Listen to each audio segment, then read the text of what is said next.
suuqa wali waa furan yahay saaxiibayaal waxyaabaha ugu waaweyn ayaan fiirin doonaa maanta la qoray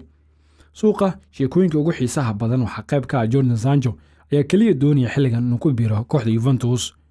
laacibka ayaana sheegay waqtigan inuu danaynayo ka mid noqoshada kooxda marwada duqda xilli Dortmund qaab amaah ugu ciyaaray sanadkan ka soo gudubnay sida lagu qoray Team Talk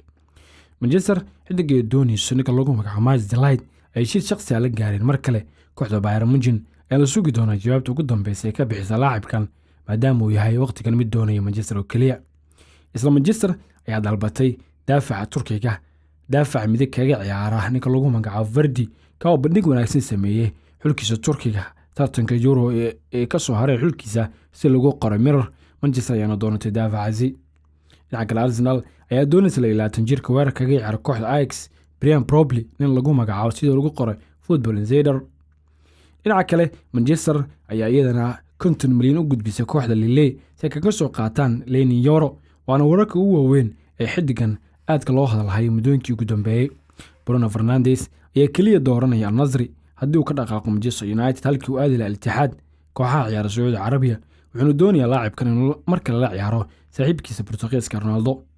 Ronaldo ayaa isna rajeynaya inuu ka fariisto ciyaaraha 39 sano jirkan ayaa la hadli doona macalinkiisa Roberto Martinez si kaga hadlaan xilliga macquulka ee tahay qaranka fariisan doono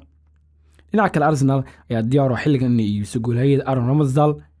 fursad ay u siinaysaa laacibkan kooxdii doonaysa 50 milyan ayaa loo sheegay waqtigan inay bixiyaan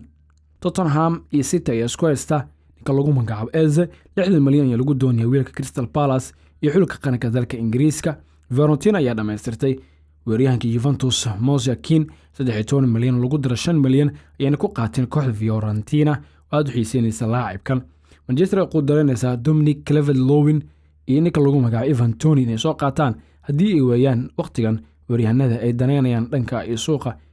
dhinaca kale Jean Claire Todibo ayaa sheegay kaliya inuu doonayo Juventus inuu ku biiro xilli Manchester ay ku fashilantay daafac Nice ka tirsan inay soo qaataan sheekooyinkan waa kuwii ugu waaweyn suuqa iibsiga ciyaartoyda